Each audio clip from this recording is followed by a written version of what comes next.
Subscribe now and press the bell icon. Never miss an update. Students, आज हम second year biology में chapter number 20 का next topic discuss करेंगे, DNA replication. अगर हम DNA replication की बात करें तो रेप्लिकेशन का वर्ड रेप्लिका से लिया गया है, विच मीन्स कॉपी। सो हम इसे कैसे डिफाइन करेंगे? The phenomena in which DNA produce it's copy, जिसमें डीएनए अपनी एक कॉपी तैयार करता है। इसे आप क्या कहते हैं? DNA replication. फर्दर अगर हम बात करें वाई, क्वेश्चन वे में आता है कि वाई डीएनए रेप्लिकेट, डीएनए अपनी कॉपी क्यों बनाता है? तो स्टूडेंट्स, आप इस बात से बखूबी वाकिफ हैं कि हमारी बॉडी में मुसलसल सेल्स की फॉर्मेशन होती है और उन सेल्स की, पुराने सेल्स की ब्रेकडाउन होती है। तो जब एक पेरेंट सेल से डॉटर सेल्स बनते हैं, उनमें जो डीएनए आता है वो डीएनए रेप्लिकेशन के प्रोसेस के थ्रू आता है। एक्चुअली पेरेंट सेल में डीएनए की एक कॉपी बनती है जो ट्रांसफर हो जाती है नए बनने वाले सेल्स में, जिन्हें आप डॉटर सेल्स कहते हैं। अब नेक्स्ट अगर हम बात करें तो डीएनए रेप्लिकेशन कैसे होती है, इसके बारे में डिफरेंट साइंटिस्ट ने डिफरेंट हाइपोथेसिस पेश की थी। हमारी बुक में 3 हाइपोथेसिस का जिक्र किया गया है। पहली हाइपोथेसिस की अगर हम बात करें तो उससे सेमी कंजर्वेटिव हाइपोथेसिस कहा जाता है। हाइपोथेसिस आर, इसे भी कहते हैं semi conservative model of replication. According to this hypothesis, ये वाटसन ब्रिक ने पेश की थी और इसमें वर्ड्स देखें यूज हो रहे हैं, semi and conservative. Semi mean half and conservative mean महफूज करना। तो इसमें होता क्या है कि जब पेरेंट डीएनए से, इसे हम नाम देते हैं पेरेंट डीएनए, इससे जब नए डीएनए बनते हैं तो नए बनने वाले डीएनए में एक स्ट्रैंड जो है वो किसका होता है? पेरेंट डीएनए का, और एक स्ट्रैंड मुकम्मल तौर पर नया बनता है, लाइक दिस। तो ये स्ट्रैंड आ गया पेरेंट डीएनए का और इसके साथ एक मुकम्मल तौर पर नया स्ट्रैंड बनता है, और ये दोनों स्ट्रैंड्स आपस में एंटी पैरेलल वे में एक दूसरे के साथ अटैच होते हैं और इनके दरमियान कंप्लीमेंट्री बेस पेयरिंग होती है। अब कंप्लीमेंट्री बेस पेयरिंग किसे कहते हैं? आपने वाटसन एंड क्रिक मॉडल में पढ़ा था कि हमेशा एडेनिन इसके साथ बॉन्ड बनाता है, हाइड्रोजन बॉन्ड बनाता है थायमिन के साथ, और साइटोसिन हमेशा गुआनिन के साथ बनाता है। एडेनिन कभी भी साइटोसिन या गुआनिन के साथ बॉन्डिंग नहीं करेगा, ये हमेशा थायमिन के साथ बॉन्डिंग करेगा, और साइटोसिन हमेशा गुआनिन के साथ बॉन्डिंग करेगा। इसे हम कहते हैं कंप्लीमेंट्री बेस सीक्वेंस या पेयरिंग। तो ये कॉपी बन गई, दूसरी कॉपी भी इसी वे में बनेगी। तो this model is called semi conservative model of replication. अब हम दूसरे मॉडल या हाइपोथेसिस का जिक्र करते हैं। तो दूसरा हमारे पास जो हाइपोथेसिस मौजूद है वो है conservative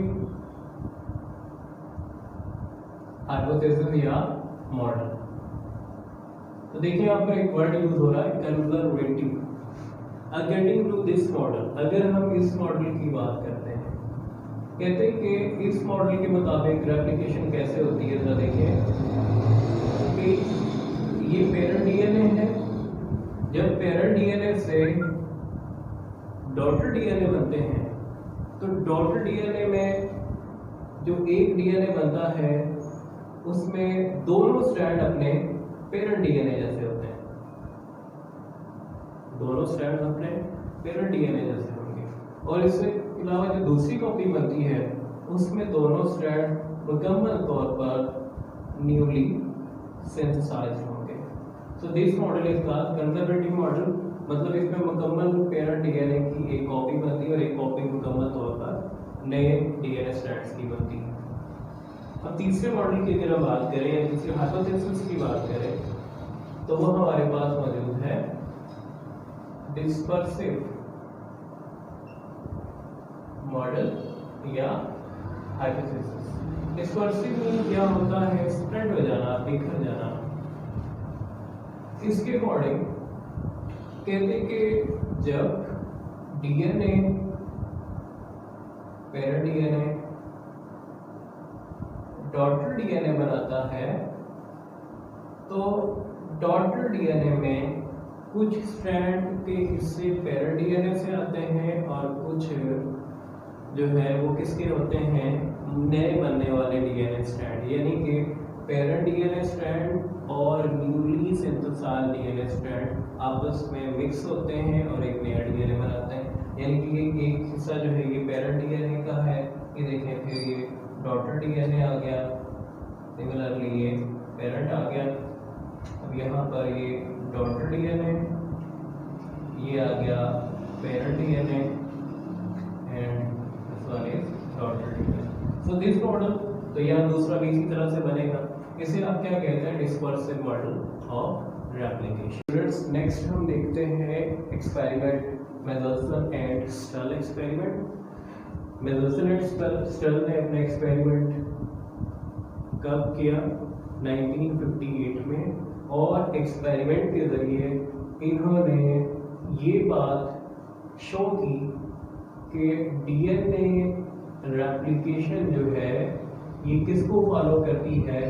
semi conservative model of replication को। Semi conservative model of replication क्या है? मैंने पहले भी ये बात बताई थी, यहाँ पर भी मैंने स्केच बनाया है। पेरेंट डीएनए से जब डॉटर डीएनए बनते हैं तो डॉटर डीएनए में एक स्ट्रैंड पेरेंट डीएनए से आता है। अब इन्होंने एक्सपेरिमेंट में कौन सा मटेरियल यूज किया और ये बात प्रूव की कि बाकी रेप्लिकेशन किसे फॉलो करती है? सेमी कंजर्वेटिव को। मटेरियल की अगर हम बात करें तो इन्होंने यूज किए इकोलाई बैक्टीरिया। उसके बाद इन्होंने कल्चर मीडियम इस्तेमाल किए। कल्चर मीडियम दो तरह के थे, N15 और N14। N15 कल्चर मीडियम में नाइट्रोजन के हैवी आइसोटॉप्स मौजूद थे और N14 मीडियम में नाइट्रोजन के लाइटर आइसोटॉप्स मौजूद थे। उसके बाद इन्होंने सीजियम क्लोराइड एक्सपेरिमेंट में यूज किया और इसके अलावा सेंट्रीफ्यूगल मशीन अपने एक्सपेरिमेंट में इस्तेमाल की। तो आइए देखते हैं कि इस मटेरियल को इस्तेमाल करके इन्होंने एक्सपेरिमेंट कैसे परफॉर्म करवाया। फर्स्टली इन्होंने इकोलाई बैक्टीरिया लिए। इस बैक्टीरिया के अंदर इसका डीएनए मौजूद था। इस इकोलाई बैक्टीरिया को इन्होंने ग्रो करवाया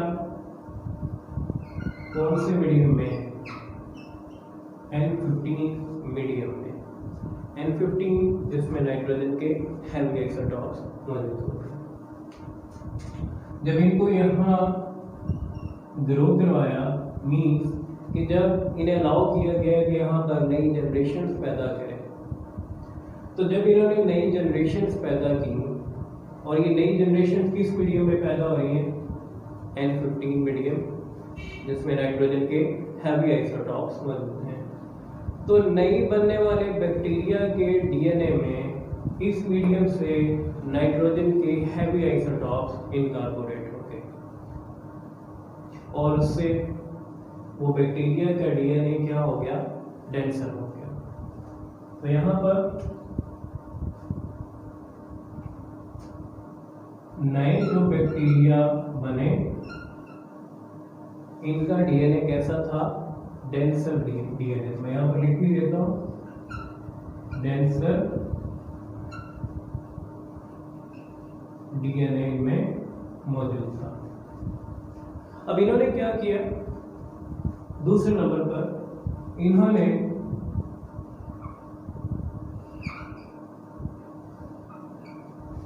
इस डेंसर डीएनए वाले बैक्टीरिया को N15 मीडियम से निकाला और इन्हें किस में डाल दिया, N14 मीडियम।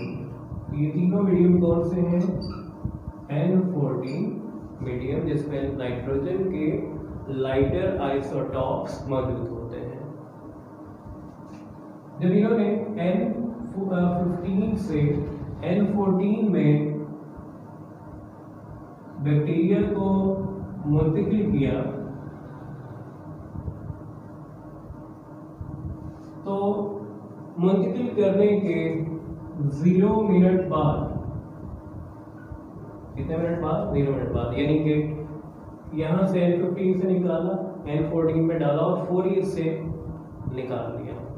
निकालने के बाद इस बैक्टीरिया से इसका डीएनए आइसोलेट कर लिया। अब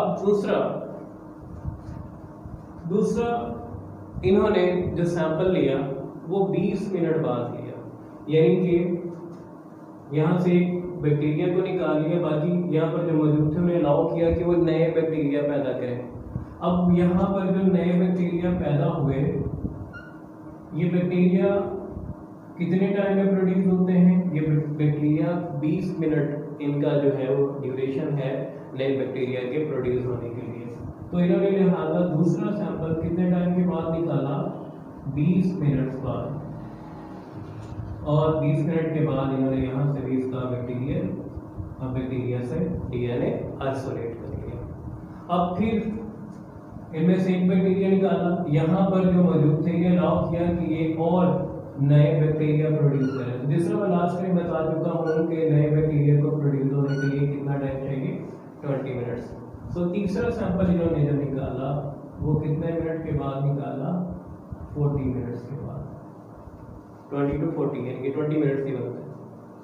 और इसमें से बैक्टीरिया का डीएनए आइसोलेट कर लिया। अब आइसोलेट करने के बाद सबसे पहले इन्होंने क्या किया, सबसे पहले इन्होंने ये 0 मिनट वाले सैंपल को टेस्ट ट्यूब में डाला। उस टेस्ट ट्यूब में जहां पर सीजियम क्लोराइड मौजूद था, क्या मौजूद है, सीजियम क्लोराइड। अब सीजियम क्लोराइड क्यों यूज किया जा रहा है, क्योंकि जब इस डीएनए को सेंट्रीफ्यूगल मशीन में डालकर स्पन करेंगे तो डेंसिटी के हिसाब से सीजियम क्लोराइड डीएनए के स्ट्रैंड्स को अरेंज होने में मदद करेगा। सीजियम क्लोराइड, अब इन्होंने क्या किया कि इस टेस्ट ट्यूब को सेंट्रीफ्यूगल मशीन के साथ अटैच किया और मशीन को ऑन कर दिया, जिससे ये टेस्ट ट्यूब जो है वो स्पन करने लगे, मींस घूमने लगे। अब जब ये टेस्ट ट्यूब स्पन की, सेंट्रीफ्यूज हुई, तो डीएनए के अंदर 2 स्ट्रैंड्स थे, तो दोनों स्ट्रैंड्स सेपरेट होने के बाद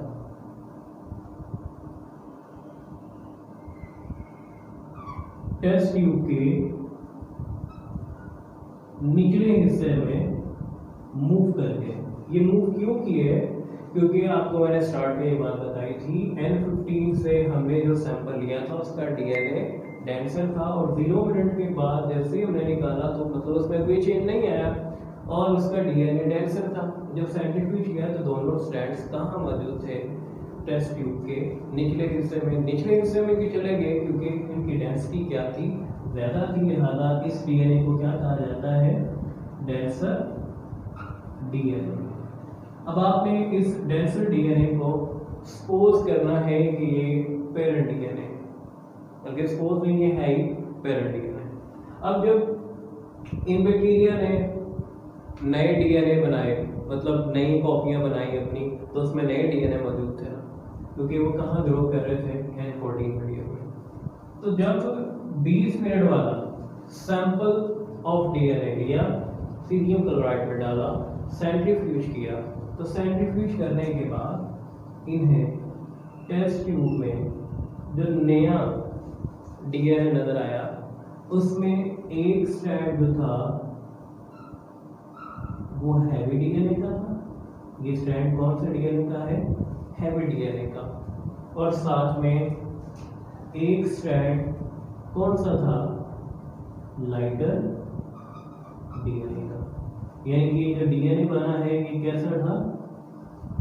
हाइब्रिड डीएनए, जिसमें एक स्ट्रैंड जो है वो डेंसर डीएनए का था और दूसरा न्यूली सिंथेसाइज्ड था। और आप देखें कि यहीं पर अब एक्सप्लेनेशन मिल रही है कि किसको फॉलो कर रहा है, semi conservative model of replication को, क्योंकि इससे जो नया डीएनए बना उसमें एक स्ट्रैंड इस डेंसर डीएनए का था, दूसरा नया बना। अब क्या किया? अब इनको अलाउ किया गया, यानी कि ये सैंपल हमने अब यहाँ से निकाला कितने मिनट बाद?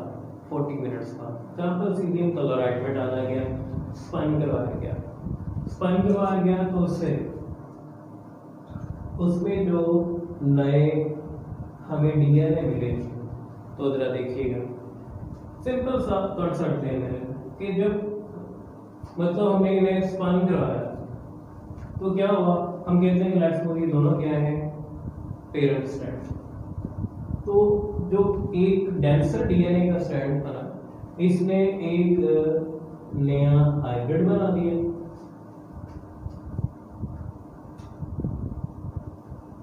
और जो लाइटर स्ट्रैंड था ये अपने साथ एक नया lighter newly synthesised DNA strand बनाया। तो यहाँ पर ये बात क्लियर होती है कि डीएनए रेप्लिकेशन किसे फॉलो करती है?